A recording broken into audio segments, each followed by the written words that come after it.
নাকি Barbie doll. আমি নিজেই কনফিউজড হয়ে গেছিলাম। কত মিষ্টি কিউট না দেখতে। অ্যাকচুয়ালি আমার এই ভুবনেশ্বরের ব্রাইডকে আমি আগে খুব একটা দেখিনি, একবারই ওর ছবি দেখেছিলাম অ্যান্ড গিয়ে দেখে আমি তো বিশাল খুশি, পুরো বারবি ডলের মতো।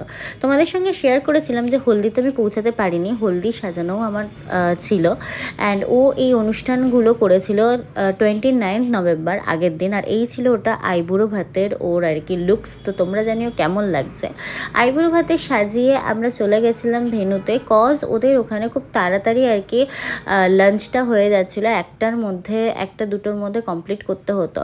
তো আমরা তাড়াতাড়ি করে চলে গেছিলাম লাঞ্চ করতে অ্যান্ড ওদের যে খাওয়ার স্টাইলটা ছিল সেটা অনেকটা মানে মিক্সড আপ ছিল। অ্যাকচুয়ালি ওর হাজব্যান্ড উড়িয়া ছিল, তো উড়িয়া আর বাঙালি দুটো মিক্স আপ করে একটা আর কি লাঞ্চ ছিল। তো একটু তো টেস্ট বাটকে আনইজি ফিল করাচ্ছিল, বাট আস্তে আস্তে আমাদের 5 দিন থাকার কথা ছিল, আস্তে আস্তে আমাদের সেটা ওটা হ্যাবিট হয়ে গেছিলো। অ্যান্ড ওকে দেখো কত মিষ্টি লাগছে। তো তোমরা জানিও যে কেমন লাগছে।